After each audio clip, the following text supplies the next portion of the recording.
Here's a quick little video giving you a representation of what you can get for $1,000 these days.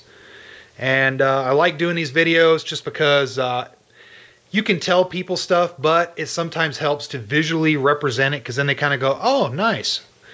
$1,000 can get me quite a bit. This is one representation. Whatever your needs are, just be sure to look at what your needs are, what you want to do, and go ahead and tailor it to your own environment and wants and all that good stuff. These are all pretty much milsurp rifles, and I picked these three because these usually fit the categories that people are looking for. Namely, self-protection, kind of a shit-hit-the-fan type gun, a hunting rifle, and something like either a guide rifle. Some people call them frontier rifles, hiking rifles. It can also be used for self-defense. So to start off, Mosin Nagant. Can't argue about the Mosin Nagant. Chambered in 7.62 by 54R. This cartridge is powerful enough to take down most big game in North America. And it's a $100 rifle. Anywhere from like $80 to $150 is the normal price range for these Mosin Nagants. And as long as you do your part and inspect it well, you should be able to get a good one for real inexpensive. This particular one is a 1936, and this one shoots awesomely.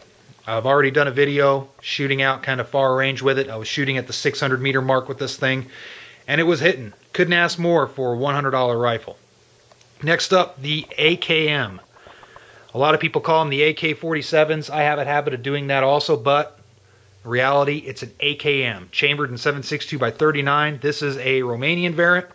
The Romanian variant, this is the Wasser 1063. There's a lot of different types out there. Century imports a lot of them. The key is, with these rifles as well, inspect them correctly.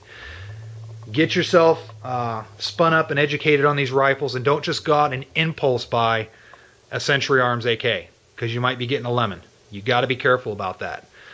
I've had a lot of Century products before, and Centuries, I've seen a couple lemons out there. I've looked at a couple of them and just went, wow, what a piece of crap. So you really got to pay attention. This particular one, this 1063, was well made.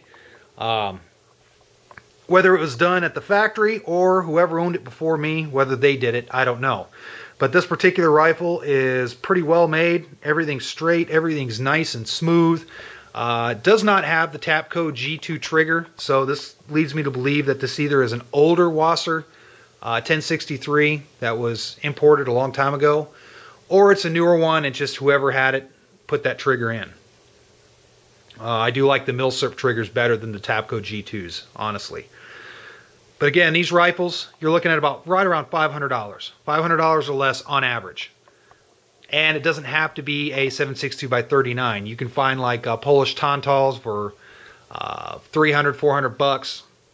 Right in the 5.45 by 39. It all depends on what you want to get. But an AKM styled rifle, it's great for self-defense. You can hunt with them. It'll take down a deer. And it is accurate to do so at right around 200 yards on in. You can do it. And again, I got nothing else to say for this rifle except it's a good, inexpensive rifle, as long as you inspect it and get a good one. Up here, you really haven't seen this one. I'll be doing a review on this one here shortly at some point. This is a Chinese SKS, and you can see it's a shorty. It's a paratrooper model. These things are great. If you can't find the paratrooper model, then go ahead. The regular size SKSs are just as good. But these old Chinese paratrooper models, these things are a blast to shoot. They're short. You can see it's about the same size as an AK. Very nimble, very well balanced. Fires the same round, 7.62 by 39, and even has a little folding spike bayonet in case you feel like poking something. These things, these days, around $300, $400, sometimes a little bit more. Yeah, the day of the old cheap SKSs that you can get for $100, $120 is long gone. So that's unfortunate, but you can find some good models out there. This one's in really good condition, as you can see. The wood's in pretty decent condition. Everything's in good shape. But in any case, and yeah, I'll do more talking on that one a little bit later. But there it is. $1,000 is what we're going for here, and that's about what it can get you. And keep in mind, along with this, I'm talking additional ammo and maybe a few magazines. Usually when you get rifles like this, you'll still have, if you got these 3 rifles and you had $1,000 budget, you'd probably still have enough left over to get some magazines, get a little bit of ammo for some practice. It all depends on where you're at in the US. Sometimes these things are a little bit expensive, sometimes they're a little bit cheaper. So alright, there it is. A visual representation of what $1,000 will get you. Alright, thanks a lot for watching. As always, stay safe, stay free, stay armed.